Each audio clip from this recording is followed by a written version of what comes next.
Happy Engineer, you are going to be so glad you came back today. And joining me is the amazing Shawn Dalcour. Shawn, welcome to the show. Thanks for making time for this. Zach, I am extremely excited. Thank you for the opportunity. This is going to be fun. And a rare gift today. Shawn, you're not here alone.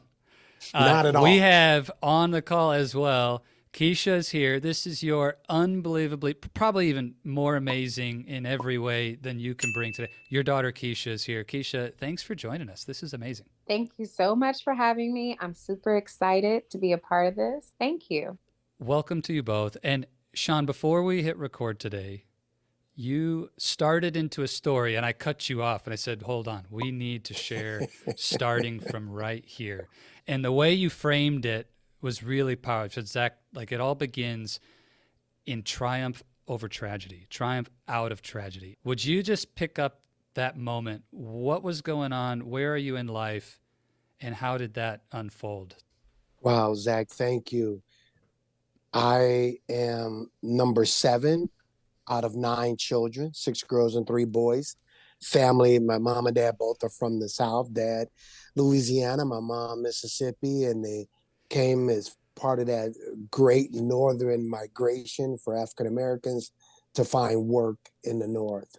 And again, great Catholic family. I'm number 7, and we grew up in a very, very depressed area in Chicago. If you made it to be 30 years old in my neighborhood, that was an achievement. Even Wow. if you had no goals, or you may have probably been strung out, or whatever it is, you had some challenges, but you at least made it to 30. My oldest brother, my father's namesake, my father's junior, made it to 4 days prior to being 30. Someone stuck a knife in his heart, about 4 inches in his heart, and we happened to get news and see him lying on the ground. And I was 15, 6 weeks from being 16. And that was crucial. That changed everything for me. I had been around death all my life, seen people shot and stabbed and killed and that type of thing. We thought, Zach, happened in other people's family, not in our family. Right. And when it Right. happened, it was an eye opener for me to say, what can I do to not hopefully end up this type of way?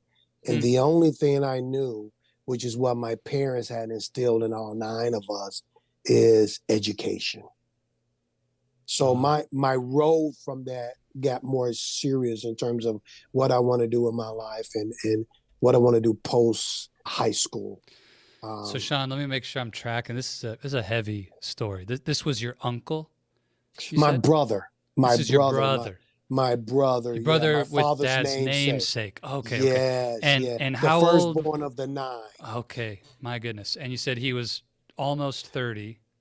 4 days before being 30, wife with Okay. 4 children, 2 boys and 2 Oh my girls. goodness. Had to be raised without their dad. And he was my role model. He was a guy who was really intelligent, very charismatic, and that was really a blow to us. And the thing is, I have even deeper respect for my dad. And my dad was working 13 jobs, right, to try to make ends meet with 9 kids. And he is the one who found him on his way home one night from work, lying on the ground in the snow in Chicago. Where were you when you found out? Were you at school, at home? What was going on? This was around 11 p.m. at night. I was 10:30 at night. I was in the kitchen table. We all 9 of us and my parents at one time. We were in a 3-bedroom apartment, probably 500 square feet if the apartment was that big, actually. I remember several times we had to stand in the hallway because of gunfire, that the guns wouldn't get in. And we on the 7th floor and the elevator never worked and that type of thing. But we kept trugging along. And so I was doing homework and word got back to me, and I put on some shoes and went downstairs in the snow, and I saw the police grabbing him, one by his leg, the other by his arm, and just throw him in the back of, I don't know if they still have these things nowadays, but they call police paddy wagons, because they knew that he was dead at that point. Shawn, I've never had an experience like that, but this story has triumph on the other end. Was that something that didn't make itself known to you for quite some time? Or if you think back to those moments, was there a part of you that awakened to what this meant for your future immediately? You mentioned this kind of sense of, I will not continue down this path. Like something different is in store for me, and I'm going to make sure that happens. Was that a thought that entered your mind quickly? Or was there a period of just maybe darkness or depression that followed that before you became aware of that intention and a new trajectory began for you? What was that like?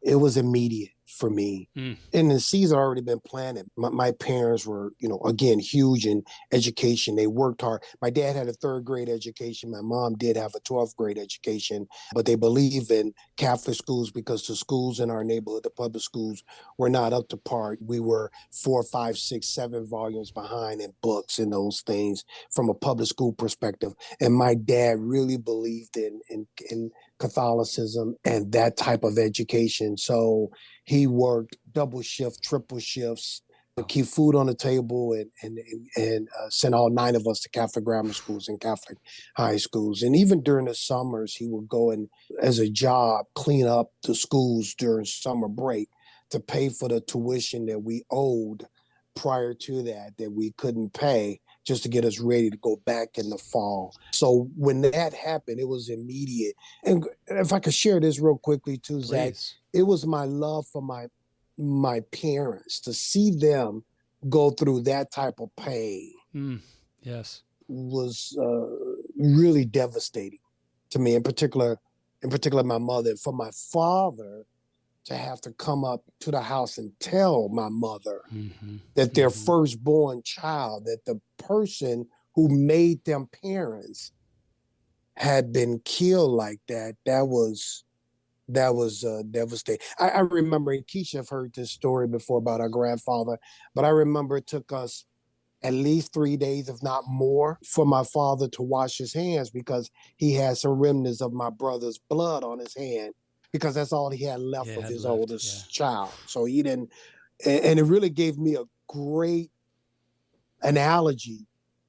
And I'm sorry, forgive me, but it gave me a great analogy for how much God loves us and what Jesus did, right? Yeah. Because God saw his only son shed blood.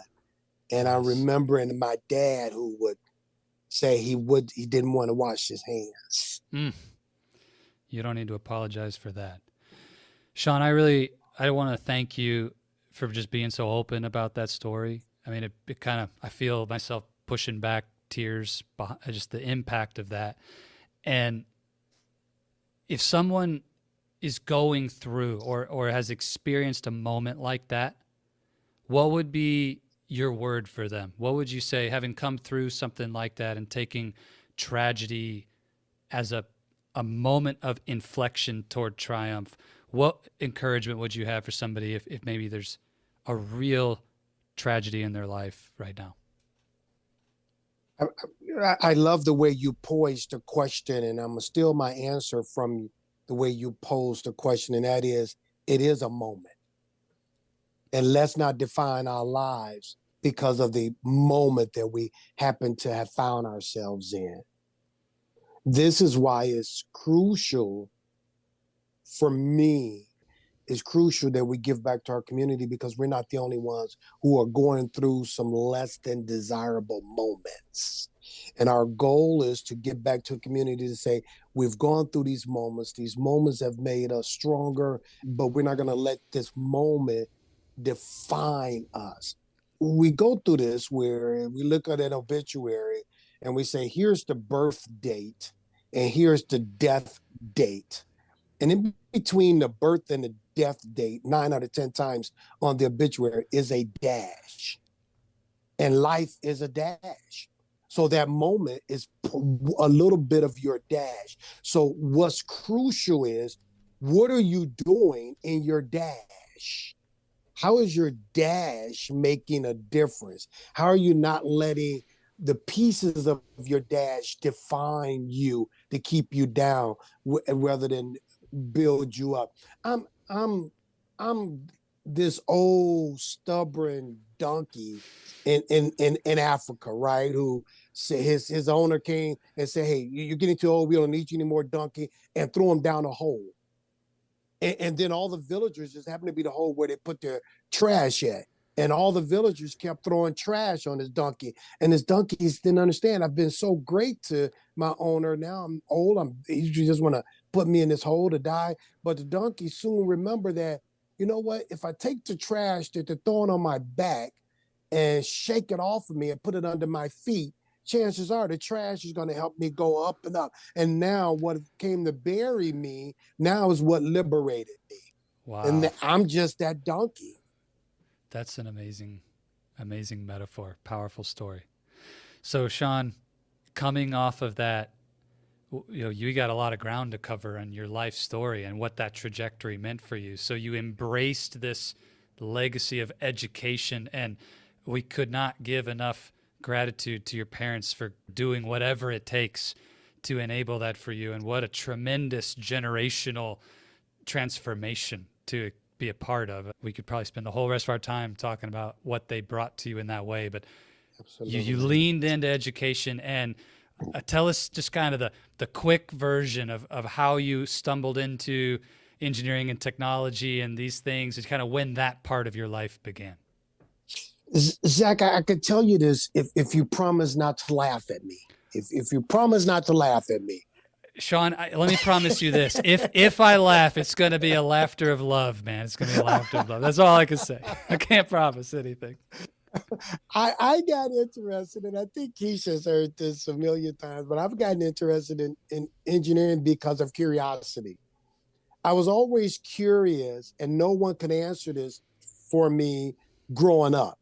And that was, what happens to the light when I turn the switch off? And no one, does it go outside in the grass? What happens to it?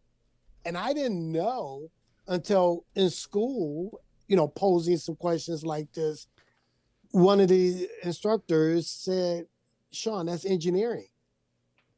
That's engineering. No, it doesn't go outside. This is engineering. There's something in the light switch that turns the light on. There's electricity that travels from the switch to the actual unit." And I was like, that's pretty powerful. I like that. And it wasn't until I started working one summer for Argonne National Laboratories, and it was a government laboratory in Argonne, Illinois, about 50 minutes from Chicago. Then I started soldering. And when I first put together my soldering board and it worked, and I flipped the switch and the light came on, I was hooked. I was like, I could bring light. I could bring light. I just did that. Mm-hmm. Mm-hmm. So I love that. Shawn, you'll appreciate then, my dad was a electrical engineer. He had multiple degrees in EE. And so when some of my friends were playing video games or shooting hoops on the weekends, there were times when my dad and I would be in the basement soldering, circuit boards and playing with LEDs and switches. And that's a big part of where my engineering curiosity also, began. I had a very different childhood experience than yours, but I had some special moments of that same feeling where it's like, ooh, I just did that. I built that thing. I made that thing. And that genuine curiosity of how stuff works, which once you have that, it never goes away. I still feel that way about everything. Oh, Zach, you're absolutely correct. And the thing I love about that is that, and I'm going through this book now called 100 Days to Bravery.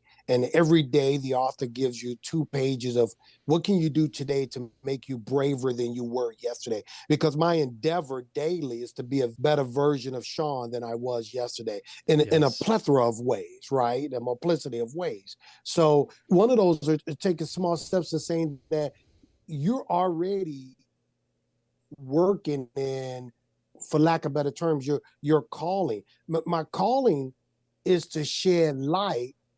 Being an engineer was just one piece of that, right? It was just, and so now I shed light through encouragement. I shed light through giving. I shed light through sacrifice, those things. And Keshia, please chime in if there's anything I'm missing. Yeah, Keshia, I would love to hear your perspective on what you've seen in that shift, that transformation, and your version of that story growing up in that next generation down. What stands out to you and what you've seen in your dad and how this comes to life for engineers today, maybe your own journey with it, anything that comes to mind? Would love to hear that. I get emotional too. And even though he's my dad, but hearing the story and seeing how, and even me now being a parent, it's so much that we can do where the next generation, it's like, it, it's kind of like you go before them and you know the land, right? You Mm-hmm. understand the terrain. And so if I can share with my children what I've seen out here, what I've experienced, then I give them a leg up, right? I give them an opportunity to use some of my intel and be even more strategic in their life decisions. And so when I hear about my grandparents and my dad, and I think about just the foundation, the baseline that he's given Mm-hmm. me. And so with that, I've been able to expound. But even more so, it's a part of my fabric, it's a part of my DNA. It's our history, it's our story, and the good and bad, it all has culminated for our betterment. And I get emotional when I hear about my uncle and the loss and experience and the pain. No matter what anybody's story is, nobody's exempt, right? Yeah. From difficult times Yeah. and where this life, things are gonna come about and it's gonna rock you to your core. And it ebbs and flows. But ultimately going back to your faith and giving something where it's bigger than you, it really Yes. can cement you in what you Yeah. need to do going forward. Because life So, is all about pivoting and using the resources that you have, but honoring those that went before you too. And Mm-hmm. so I think about my dad a lot, and I'll kind of end here. We're from the south side of Chicago. And so anybody that understands, maybe if you're in the inner city or even like any town, if somebody's like picking on you or like you're having some issues or you don't know how to get through a problem, who are the people you call on, right? And usually it's not the person that you're like, oh, I've never been in a fight. Oh, I've never seen hard times. So mm, I think about my dad's story, why he's so valuable to not only me, but the community and other students that I've seen him mentor and reach out to and strengthen and support is because he's really battle tested. And because of that, it's like, I know exactly what you're going through. Everything hasn't been easy for me. I have not had an easy journey or trajectory. There's been plenty of times where I could have just given up on myself and my circumstances, but I pressed yes. through. And on the other side of that, right, God is able to use that. So I think sometimes where we feel like, oh, we're not worthy, oh, I'm not pristine, but that's the very thing that's going to allow you to Yes. connect with so many people because you're battle tested, and battle tested earns you certain stripes that others can't, right? You can have the Yeah. conversation a little bit differently. So We can't put a big enough exclamation point after it that when you need, when you're in that place of, I need help, I need somebody to come alongside me in my moment of whatever the battle is, you don't call the person who's not been through something. You could call the person who's mhm. been in that battle and come out victorious, the person who has stood shoulder to shoulder with you before, perhaps in a difficult situation. This battle tested confidence, a battle tested belief. And so, Keshia, you mentioned how our faith and our belief is so important. And what I wanted to ask you earlier relates to this perfectly, what you just said. So you possess a faith and a belief in the same thing that your dad told us about earlier, that nothing is impossible. And if I shake this garbage off my back like that donkey, that it's going to lead to my ultimate victory and liberation.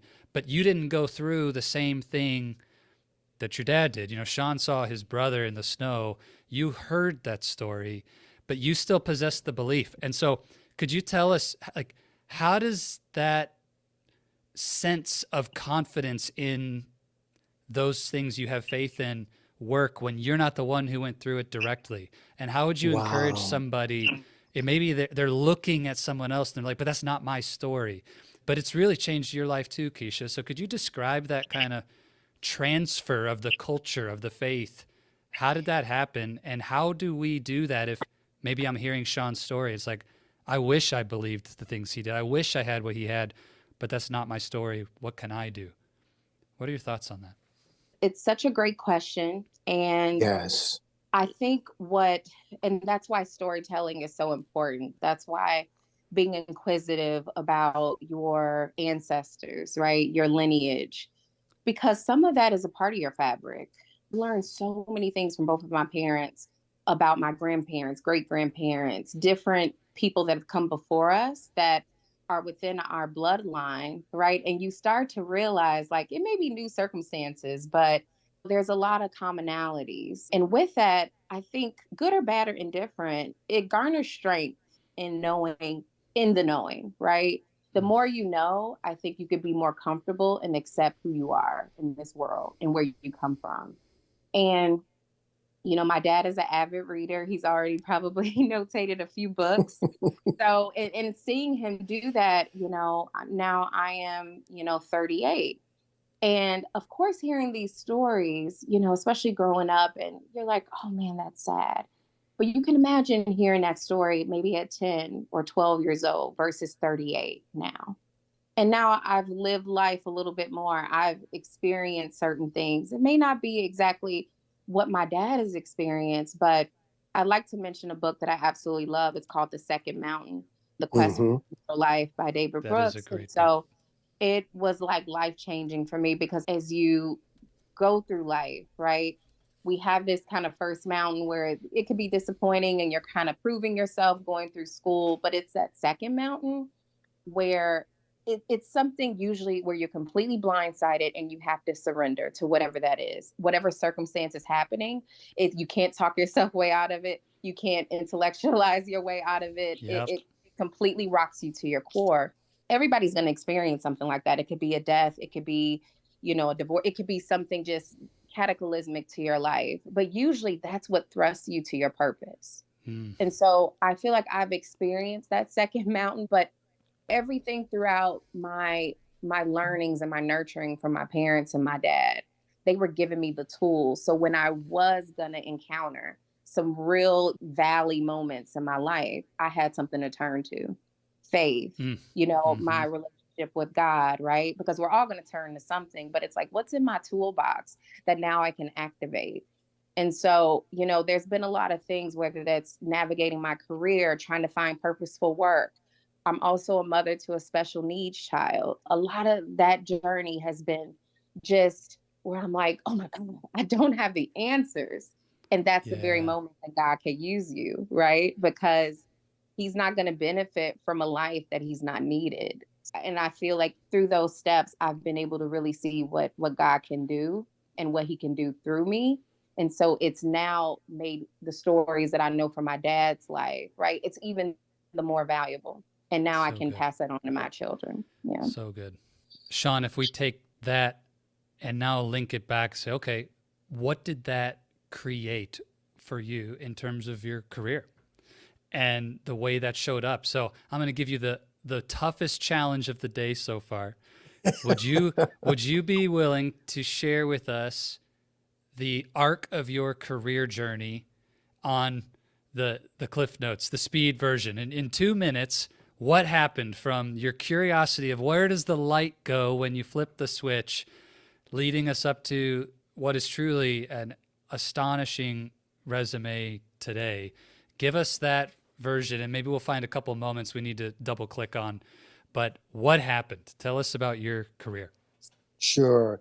And I would be remiss to keep telling you, and Keshia's going to get me for this, but Zach, I told you she was phenomenal. I told you my daughter was just phenomenal.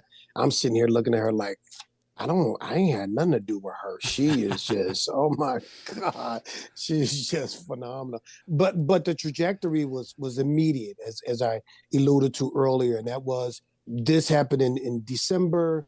My brother's birthday is December 6th. He was actually killed on December 2nd. We had his funeral on his birthday, on his 30th birthday.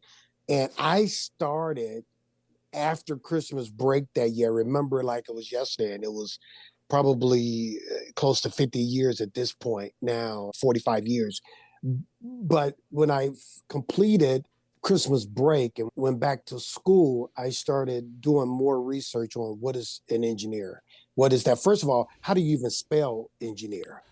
What it wasn't. No Amazing. one. You got to understand that no one in my neighborhood went to school, especially after school. We sold drugs, we did prostitution, we went to jail, but and if we went to school, it was an athlete. We had some basketball, football players, Sure. right? So you never thought of being this nerd, going to school for academics. And to Keshia's point, quite frankly, is that when you need some help and somebody's messing with you, who do you go to? And for me, it was my two older brothers. And I didn't know this, and I'm 110 years old. I didn't know this until 3 years ago, 4 years ago, prior to my other brother making his transition, that my brothers had gotten together when I was a child because I'm number 7 and they were numbers 1 and 2. And they said, hey, Shawn cannot make the same decisions that we've made in grammar school and high school. So all this time I'm thinking I'm just this invincible guy that nobody's messing with, not knowing that my brothers have put everybody on notice that this is my baby brother and you better not touch him. If you do, you're going to have to come through me. And my brother never shared that with me again until probably 6 months, maybe a year prior to him passing on. So I started calling around, and I lived right across the street from Illinois Institute of Technology. And I called them. I picked up the phone.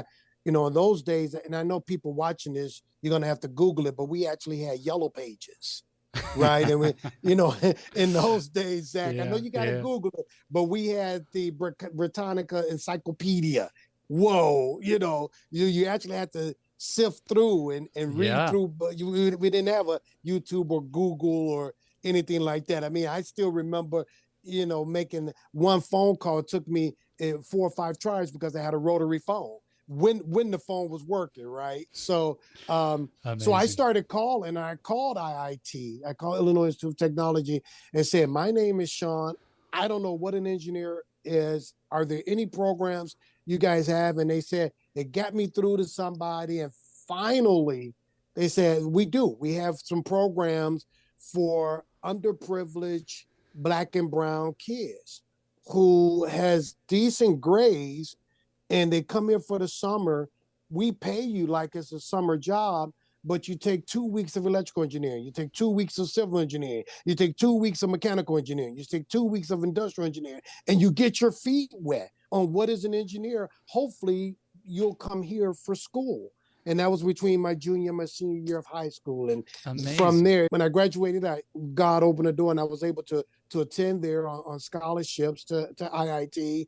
And I remember I worked for Argonne National Labs for 2 summers, again, still engineering. And then IBM came on campus, and everyone was ranting and raving about IBM, and I didn't know about them. And everybody said, oh, any engineering student, you're going to want to work for IBM. In those days, it was Xerox, Bell Labs, IBM. Yes, yeah. I know I'm dating myself. I came out with punch cards. We had I know some of the younger people, Google it. We had punch cards that we did our homework in from writing code on computer science classes. At any rate, I was standing around a group of guys, and I said, hey, I think I'm going to interview. I want to interview for this IBM. And everybody knew that I was from across the street. And so there's one guy who happened to be a Caucasian guy. He called me the N-word, and he said, N-word, please. He said, IBM don't take N-words, in particular, N-words from the housing projects. So what do you mean? I didn't, Zach. I think I have an okay relationship with Jesus now, but at that point I didn't. So once they kind of pulled us apart. I was going to say, does he still have teeth, that guy? Yeah, pray for me. I wasn't delivered at it. So once they kind of broke us up, I say, you know what, at this point, Zachary, I have nothing to do. I've been told no before. I have nothing to lose.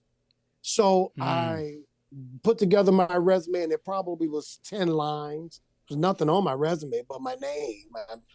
And IBM came on campus, interviewed me, and I got my first job in IBM in Boca Raton, Florida. And then the next job, IBM in Lexington, Kentucky. Now, mind you, I was 20 years old at that point. My whole life was about an 8-block radius. Right. I never gone out of the city, let alone downtown.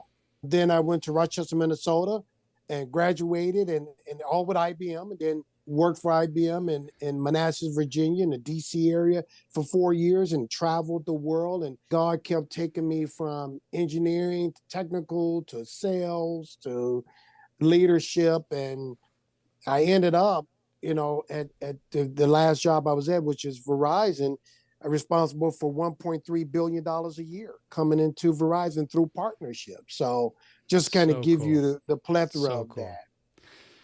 Did that I answer your know. question, Oh, it Zach? Or does. I don't. It does. And Shawn, I'm just going to say now we're going to have to do another conversation because now that opens up 100 more questions about the things you've learned and discovered about career success. But what I think for today would be amazing. I mean, first of all, it just paints the picture of how anything is possible. And Yes, I'm so absolutely. encouraged. And so I have two more things I'd love to unpack with you before we run out of time. One is a question about this nothing to lose spirit. A lot of us have seen stories, heard people tell about their moments of their backs against the wall, they have nothing to lose, and that gives them the courage or the willingness to say, I'm going to act because why not? But a lot of engineers, especially people who come, into coaching with us partway into their career, they've got a lot to lose. Or at Yeah. least they feel that way. That's the sense that they have, and it grips them in fear of losing what they've built to go after their dream. And I'm just curious, would you advocate for living your whole life as if you have nothing to lose? Or is there a point where you need to approach decisions differently because something's at stake? And how do you think about that now? Wow. Zach, I would even to this day feel that I have nothing to lose. And my analogy is that the best Keshia worked for Cubs. They found her and they created a job for Chicago Cubs for her for 4 years. They found her on LinkedIn and created a role for her to come and Amazing. work. And it was so great because her grandfather, my dad, was a huge Cubs fan, and that made everybody connected to him had to be Cubs fans, right? So it was really a surreal moment for us. But I said that to say that some of the greatest baseball hitters in terms of home run hitters are the same guys who strike out the most. And that's because they're not afraid to take risk. I Yeah, miss every ball that I don't swing at. that's right. So I'm gonna swing. If it's a 2-0 pitch, I know that I can hit the ball out the park. I know given a halfway decent pitch that I want, I can hit it. So I'm going to swing at it with everything I get. And I'm one of the guys who, when I swing, I do a whole 360 because I'm swinging at So hard. everything so hard, Zach. I give everything 1,000% and say, yep, I'm going to go for it. The worst they could do is say no. That helped me going from engineering to leadership and sales, because sales, we're used to getting no. And so I try Yeah. to go back and do some forensics on why did I get a no, and then keep just going back. I'm a quarterback. I have very quick, just I forget very quickly. The Yes. last Yes. play, somebody intercepted me, but this play, I'm getting ready to throw a Yeah. It's touchdown. touchdown time. Yeah. It's Oh, I love touchdown it. time. I And love that. my last play with the interception has positioned me. My back is up against the wall. I have nothing to lose. So I'm going for fourth and 4. I'm going for it. Full count. I'm going for it. I love it. I love it. Ah, Keshia, did that back against the wall spirit transfer to you as well? Do you feel that same energy in your life? Oh my gosh, I'm over here like, yes, yes, and I think that's, he's obviously my dad, but such a like champion and cheerleader. I'm like, if anybody could hear my dad every morning, you be riled up to like go play in like the championship game and win it all. You know what to say and a way to say it. And sports is such a great conduit to learn discipline, teamwork, commitment, also wins and losses, right? Nobody's ever on top. You don't win every game. But if we apply this, and I love what the analogy, especially when it comes to risk and what Dad was explaining with baseball. And I learned so much working with the Cubs, even that sport alone, and how it has the longest season, probably of any sport. So many games. So that's usually Yeah. people are like, they get paid. That's why they get paid the big bucks. You're literally committing a full year outside of January for the most part. But Yep. I wanted to also highlight, especially in my space working with the National Society of Black Engineers, my dad and I recently had a conversation with someone, and this quote has stuck with me. And if anybody's a Trekkie or a Star Trek fan, and I imagine there are some parallels, especially with engineering and STEM, but Captain Kirk, it's one of his famous quotes, is that risk is our business. And it's something that is so synonymous with engineering, with the spirit of STEM innovators, anybody that's trying to trailblaze a path. Like, risk is where you want to live, right? Because nothing can be accomplished or discovered or changed if we're all in this safe space. So you have to be willing to take risks. You have to be able to, what my dad says a lot is, be the map and the model. Sometimes you may not see it, but it's okay to challenge the status quo, because that's the only way we're going to grow as people and as a society. So good. All right, Shawn, when we come back another time, we're going to unpack how this life, the 3-part philosophy you mentioned, we're just going to tease the happy engineer with that. We're not even going to go there today. We don't have time, but when we come back, we'll cover that, talk more about leadership and these things. And what I'm so impressed by, not impressed like, wow, bragging, impressed upon me. It just is so clear. This conversation, maybe someone from the outside would say, what does this have to do with engineering? But it has everything to do with engineering. And the reality that what holds most of us back from the career that we're capable of is not your understanding of fundamental physics or electricity or writing code. It's these aspects, that willingness to get in the batter's box, knowing that the same box that you hit home runs from is the same box you strike out in. And that takes a lot of courage to do. And so I'm inspired. I love it. Shawn and Keshia, both, whoever wants to share, I know people will want to connect with you and tap into these resources and ways to be supported in their careers, et cetera. And Keshia, you particular serve in and with the National Society of Black Engineers now. Where can people just kind of take a next step, plug into this kind of mindset and these resources and the kinds of amazing people like the two of you? Where can they do that? So I currently serve as Director of Operations at the National Society of Black Engineers. Definitely, I would encourage everyone to check out all things NSBE at nsbe.org. There's a plethora of information, the genesis of the organization, also all of our year-round programming. And we literally support, it's really about the start of access to what STEM is. And when we say STEM, everything from science to technology to engineering and mathematics. And so accessing students to those resources as early as kindergarten. And then So cool. Our organization supports you all the way through your professional journey. And then hopefully you'll become a person like my dad, which is a lifetime member. So throughout that tenure, there's all kind of resources and support. So whether you're looking to learn more about engineering, if you're a college student looking to see what's the spectrum of engineering that I could possibly, major in, whether the different jobs, what are the different opportunities. We also have corporate partners that we support. We have summer programs. So volunteering opportunities, it's quite robust. We're the largest student-led organization, I believe, in the country. So it's Awesome. very, very Awesome. unique.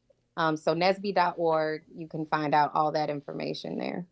Awesome. Keshia, thank you for sharing that. And I do encourage everybody to go check that out, whether you're in your 30s and look like me, or you're 110 and look like Shawn. It's a great place to go and get resources. And I just think back to your story about IIT and that opportunity to go be a part of something, ways to give back. So maybe you don't need resources, but you could plug in with NSBE and give and be a part of changing someone else's life who needs that opportunity that you've been given. So go check that out. Shawn, we're going to land the plane for today with a question I always finish with. I'm excited to hear your heart for this. And as an engineer, you know as well as anyone that questions come first. Questions lead, the answers follow. Great engineering involves asking great questions, finding the right question, and then pursuing the answers. Great leadership, great coaching, the things you do now, it's really being intentional to ask great questions. So if we want better answers in our life and in our career, let's ask better questions. So what would be a question that you would lead the happy engineer with coming out of this conversation if they're looking to make it to that next level and to really step into that infinite potential that you've experienced and been talking about today? Wow, that's rich. I guess one of my major questions is, what legacy do you want to leave? And because engineers leave legacy. If it's nothing more than HVAC, heating and cooling, or nothing more than automobiles going from gas to electric, or lights, or transportation, or now the big thing is AI, which we've been doing for 100 years. We just never called it AI, right? Right. So the main thing for an engineer is, what do you want to be your legacy? That's what an engineer does. Say, what can I make unique and different, and change the legacy of not just my wife, but now, as you alluded to earlier in our discussion, my daughters, right? They didn't have to grow up in a gang infested and shots fired, and they know about it. I've taken them back to it. They understand it, but that's not their story, right? Because of the decisions, because of the legacy that I said I wanted to leave as a young boy. What legacy do you want to leave? Yeah. Happy engineer, taking action to bring that legacy to life today. Shawn, thank you so much for giving us your time, your wisdom, your heart, your story. Means a lot. Can't wait to do it again, brother. Can't wait. I appreciate you, Zach. I'm excited about it. And to all of those who are looking at this, it's not by accident.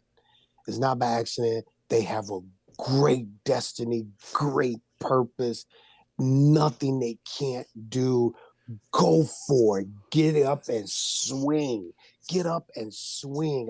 I'm begging you right now, because we meaning the whole earth realm, we need what's inside of you. Engineers rock.